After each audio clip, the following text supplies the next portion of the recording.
সাথে আমার বিশাল ইম্পর্টেন্ট একটা কথা আছে। তুমি কথা বুঝো না কেন বলো তো? এমএলএ সাহেব বিশাল টেনশন আছে, আজকে কোনো কথা বলাই যাবে না তার সাথে। একটু সামান্য হবে না? কোনো কথা বলা যাবে না আজকে।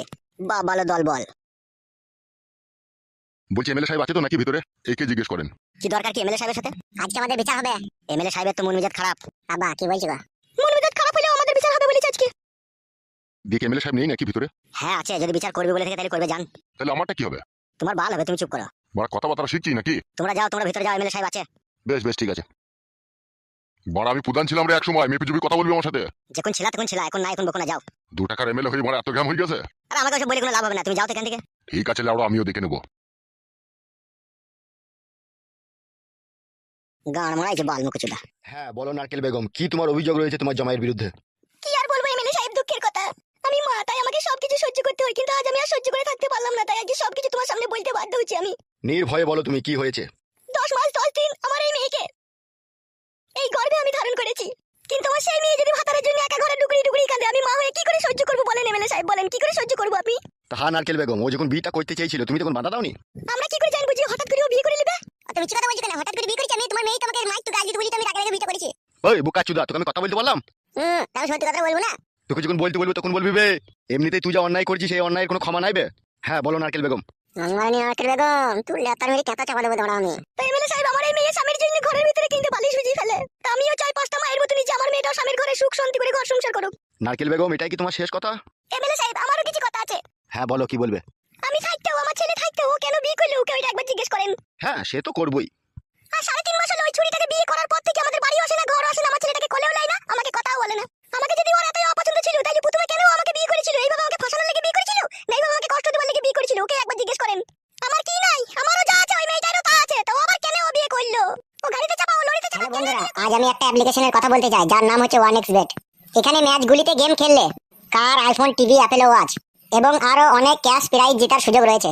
এই অ্যাপটিতে আপনি সমস্ত লাইভ ম্যাচের রেজাল্ট দেখতে পারবেন এবং সেই ম্যাচে স্ক্যারি অনুমান করে ব্যাটিং করতে পারেন, যেমন কোন টিম জিতবে, কোন টিম কত রান করবে এবং কে সর্বোচ্চ স্কোর হবে। এছাড়াও এখানে রয়েছে বিভিন্ন ধরনের গেম। আর রেজিস্টার করার সময় আমার দেওয়া প্রোমো কোড BUY1 ব্যবহার করলে প্রথমবার ডিপোজিট 30,000 টাকা পর্যন্ত পেয়ে যেতে পারেন। আপনি সহজেই পেটিএম ব্যাংক এবং অন্যান্য সহজ পদ্ধতির মাধ্যমে আপনার জেতা টাকা তুলতে পারেন। তাহলে দেরি কিসের? Description and comments A 1xBet এর লিংক প্রোমো কোড পিন করা আছে এবং প্রোমো কোডটি ব্যবহার করুন। আপনার ফেভারিট টিমকে সাপোর্ট করুন আর ক্যাশ প্রাইজ জিতুন। ও তো অন্যায় করেছে, তার সাথে তোমরাও একটা অন্যায় করেছো। আমরা আবার কিসের অন্যায় করলাম এমএলএ সাহেব? আমরাই তো কষ্টের মধ্যে পড়ে আছি। ওইটাই তো অন্যায় করেছো তুমি। আগে আমাকে এইসব কথা জানাওনি কেন তুমি?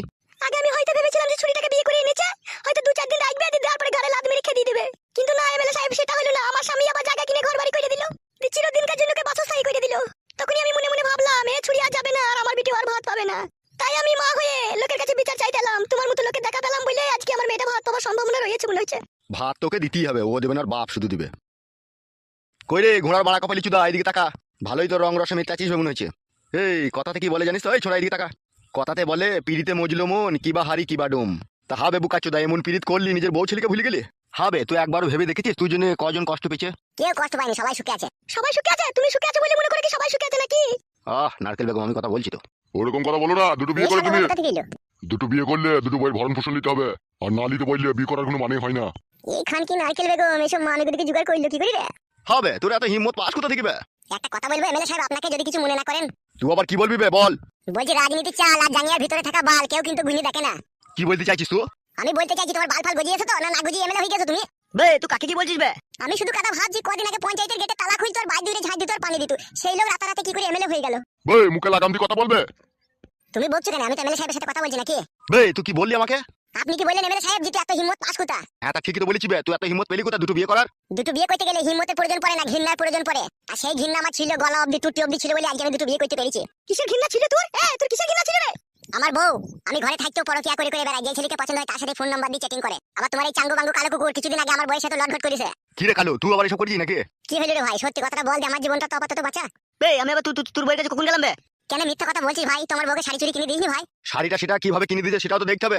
ভালোবেসে বোন হিসাবেও তো দিতে পারে। আজে বাজে উল্টো পাল্টা কথা বলে ইলজাম লাগিয়ে দিয়েছো তুমি। কি রে কালু, আমার বউকে বোন হিসাবে শাড়ি দিয়েছিলি না বউ হিসাবে দিয়েছিলি বল না বার একবার সত্যি কথাটা। বে তুই আবার এর ভিতরে আবার আমাকে টানাটানি করছিস কেন বলতো? ভাই আজকে তো আমি তোদের জন্যই দুটো বিয়ে করতে বাধ্য হয়েছি। দুটো বিয়ে কি কেউ এমনি এমনি করে বল? বুকের ভিতরে জ্বালা যন্ত্রণা হলে তবেই সে দুটো বিয়ে করে। আর আমার বউয়ের সাথে তোরা ঘাবলা কেস করেছিলি সবই আমি জেনে ফেলেছিলাম, কিন্তু আমার বউ আমার কাছ থেকে লুকিয়ে রাখতো। কিন্তু শাক দিয়ে কি মাছ থাকা যায় বল? সেটা কোনোদিনই যায় না। তাই বউকে যখন আমি বাড়িতে বারণ করতাম যে হারে তুই আর ওর সাথে এসব করিস না, তখন বউ আমাকে চোটপাট করতো, বলতো ফেদা কুকুর বেটা, তুই মন যায় আমার সাথে থাক, না মন যায় তুই পালা। শুধু তোর সাথে করে না, আরো অনেকজনের সাথে করেছে। এক হাতে তো তালি বাজে না ভাই, বল। বিচার যখন হচ্ছে ভালো করেই হোক ভাই। আমার শাশুড়ি আমার গোপন কথা ফাঁস করেছে, তার বিটির গোপন কথা তোমাকে ফাঁস করতে হবে ভাই, বল। তাহলে এমএলএ সাহেবদের সম্পূর্ণ চাপটা আমার উপরে দিয়ে দিবে। আমাকে জড়াই না ভাই, এমনিতে আমার পেটে যন্ত্রণা করছে। কি রে, সত্যি করে পেটে যন্ত্রণা করছে? হ্যাঁ বড় ভাই, এখানে আমার খুব লাগে ভাই। আচ্ছা আচ্ছা, ঠিক আছে ঠিক আছে, তুই কাসেমের দোকান যা, দি দুটো যন্ত্রণা ট্যাবলেট লেগে যা। ঠিক আছে ভাই। আরে কালো, যাওয়ার আগে সত্যি কথাটা বলে যা বড়। এমএলএ সাহেব তুই তো কলা করে পালাচ্ছিস, মিচি করে বলছিস যে পেটে লাগিয়ে, তোর পেটে লাগিয়ে বড়। বাবা রে, আর থাকতে পারছি না। এ ওকে যেতে দে রে, যেতে দে, ওষুধটা লিয়ে আনুকো। আহ, এ কালু তুই যা রাতের ওষুধ নিয়ে যা। যা রে যা, আবার দাঁড়ালি কেন? তাহলে তুই সত্যি কথাটা বলবি না? বাবা রে। যা তো, এই বুকা চোদাটা যায় না তো যাবে। গুদুমানি ভাই, বিচারের সময় এইভাবে ছলা করে পালিয়ে গেলি তো। এ শোনো, এদিকে তাকাও। ওসব কথা বলে কোনো লাভ হবে না, আর আজে বাজে লোকের নাম দিয়েও কোনো লাভ হবে না। তুমি কি নিজের সচকে দেখেছিলে তোমার বউয়ের সাথে ও ফোন লাইন করেছিল? তাহলে যার সাথে করেছিল আপনি তাকেই জিজ্ঞেস করেন। নারকেল বেগম, তোমার মেয়েকে একবার জিজ্ঞেস করো তো কালুর সাথে কিছু করেছিল নাকি? এমএলএ সাহেব, আমার জামাই যা বলছে সব মিথ্যা কথা বলছে। কালুকে আমি আমার নিজের ছেলের মতো ভালোবাসতাম, ও কখনো কখনো আমাদের বাড়ি ঘর এসে একটু হয়তো চা পানি খেয়ে গেছে, তার জন্য আজে বাজে ইলজাম লাগিয়ে দিচ্ছে আমার মেয়ের উপর। আবার দেখো দেখো, তোমার বউ কত বড় মিথ্যা কথা বলছে, দেখো। আমি মিথ্যা কথা বলিনি, তুমি মিথ্যা কথা বলছো। শোনো আমার কাছে কথা শোনো, ওইসব কথা এখন বলে কোনো লাভ হবে না, ঠিক আছে? এখন যেটা হবে সেটা করো। আপনি ওর কথা শুনেন না এমএলএ সাহেব, আমার মেয়ের একটা বিচার করে দেন। আমার মেয়েটা কিভাবে এখন ওর কাছে থাকবে সেই ফয়সালা করে দেন। হাগো মেয়ে, তুমি কি চাও বলো? আমি আবার কি চাইবো? আমি আমার স্বামী সংসার নিয়ে, ছেলেকে নিয়ে সংসার করতে চাই। তুই কি বলছিস বল এবার? বিচার আপনি কইছেন, আপনি বলেন, আমি আবার কি বলবো? কি বিচার করা যায় লাউড়াই দিয়ে? সব তো গাঁড় মারা কেসে মারা। বড় ভাই যা হোক একটা ফয়সালা করে দেন। হ্যাঁ হ্যাঁ, সেটা নিয়ে একটু চিন্তা ভাবনা করছি। লাউড়া যদি একবার চিরস্থায়ী ফয়সালা করে দিই, তাহলে লাউড়া নারকেল বেগমের সাথে আমার আর দেখা সাক্ষাৎ হবে না। ফয়সালাটাকে ঘাবলা করে দিই, যাতে নারকেল বেগম আমার কাছে বারবার ছুটি ছুটি আসে। এলে আমি নারকেল বেগমের সাথে কইতে পারবো। কি ভাবছেন তখন থেকে এমএলএ সাহেব? ফয়সালাটা একটা করে দেন। ফয়সালা তো করবোই, তার আগে আর একটা কথা আমাকে জানতে হবে। বলুন, কি জানতে চান? এই বুকাচ্চোদা এমএলএ আবার কিসের প্যাচ লাগাবে কি জানি। দেখো নারকেল বেগম, আমি যে ফয়সালাটা করে দেবো, ঠিক আছে, তাতে সবাই সুখী হবে। সেটাই করে দেন। ধরো তোমার জমাই যে মেয়েটাকে বিয়ে করে এনেছে, সেও তো একটা মেয়ে, তাকেও তার বানের জলে ভাসিয়ে দেওয়া যায় না বলো? তাকেও তার খেদিয়ে দেওয়া যায় না? তা হইলো এমএলএ সাহেব, আমার মেয়েটাকে তো আগে বিয়ে করেছে। আমার কথাটা শোনো নারকেল বেগম। বলো। তুমি যে বাড়িটাতে থাকো, সেই বাড়িটাতে ঘর কটা আছে? দুটো ঘর আছে, একটা রান্নাঘর আছে আর একটা তোমার বারান্দা আছে। বাহ বাহ বাহ বাহ, তাহলে তো হয়েই গেল ফয়সালা। এ ভালো করে শুন ফুটু, যে কথাটা আমি এখন বলছি। হ্যাঁ বলো, শুনছি। তো শাশুড়ি তো বলছে দুটো ঘর আছে, একটা বারান্দা আছে, একটা রান্নাঘর আছে, তাই তো তোদের ওই বাড়িতে? হ্যাঁ হ্যাঁ। তাহলে যেটা বলছি তোমরা সবাই মন দিয়ে শোনো। বলেন।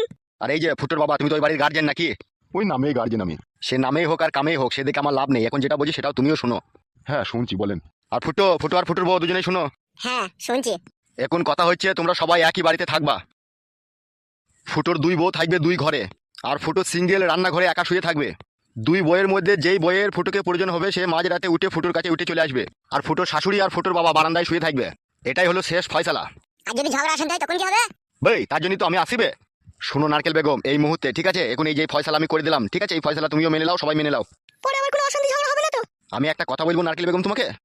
বলেন। তুমি একটা মেয়ে হয়ে আর একটা মেয়ের নিশ্চয়ই তুমি চাও না তারও কোনো ক্ষতি হোক বা তারও কোনো সর্বনাশ হোক। সেও অন্য স্বামীর ঘর ত্যাগ করে তোমার জামাইকে বিয়ে করেছে।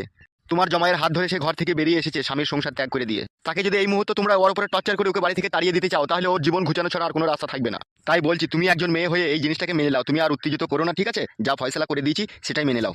তারপরেও যদি কোনো অসুবিধা হয় তখন তো আমি আছি। আমি যতদিন বেঁচে আছি ততদিন তোমার সংসারে আমি অশান্তি ঝগড়া হতে দেবো না। কি বললাম বুঝতে পেরেছো নারকেল বেগম? আপনার কথাতেই তো আমি সবকিছু মেনে নিলাম, আপনি যা বলবেন তাই হবে। তাহলে এই বিষয়টা নিয়ে আর অত ভাবনা চিন্তা করার কোনো প্রয়োজন নেই। তোমরা চলে যাও সব বাড়ি গিয়ে 2 কেজি ওজনের একটা পোল্ট্রি মুরগি নিয়ে এসে, ঠিক আছে, একই হাঁড়িতে রান্না করে সবাই মিলে একসাথে বসে খেয়ে নেবে, ঠিক আছে? কি বালের বিচার হচ্ছে বড়, কিছু মাথায় ঢুকছে না। তাহলে নারকেল বেগম এখন যাও, ঠিক আছে? কিছু অসুবিধা হলে তখন আমাকে জানাবে। বেশ ঠিক আছে, তাই হবে। চলো বউ, বিচার হয়ে গেছে। আব্বা চলো বউ। হ্যাঁ হ্যাঁ আয়। নারকেল বেগম তাহলে যাও নারকেল বেগম, কোনো অসুবিধা হলে আমাকে জানাবে। ঠিক আছে।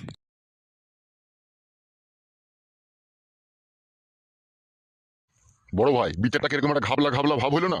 খেপা শুন একটা কথা, যে কোনো ছেলে দুটো যখন বিয়ে করে না, সেই দুটো বিয়ের কোনো ফয়সালা কোনো কোর্ট কাছারি উকিল আদালত কেউ করতে পারে না রে।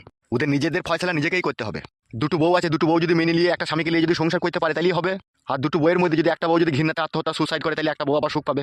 তাই আমরা এমএলএ হয়ে স্যাম্পল খাটি ওদেরকে বুঝিয়ে দিলাম, আমরা আবার বিচার করতে পারি। ওদের ঝামেলার কোনো শেষ নাই, আর ওদের ঝামেলা কেউ মিটাইতেও পারবে না। তাহলে আপনি কিসের ফয়সালা করলেন? নারকেল বেগম মাল ভালো, তার হয়ে যদি একটু সাপোর্ট না করে পরে আমাকে লাগাইতে আর দিবে না, সেই জন্য ওর হয়ে সাপোর্ট করে হালকা ফুটুরুডুম বিচার করে দিলাম, বুঝলি? হাসলে হবে না বড় ভাই, থানাতে যেতে হবে। হ্যাঁ রে বড়া, বেশ মনে করে দিয়েছিস তো, চো।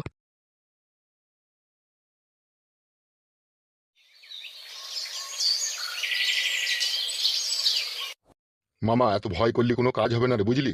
মামা তুমি বুঝতে পারছো না, আমার যে শ্বশুর সে বিশাল ডেঞ্জার লোক, বুঝলে তো? ওই জন্য আমার বিশাল ভয় লাগে যে আমাদের বাড়িতে গিয়ে আমার মা বাপের উপর আবার টর্চার করবে না তো।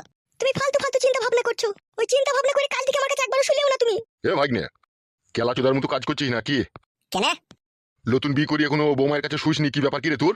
টেনশনে থারা হয়েছে না মামা।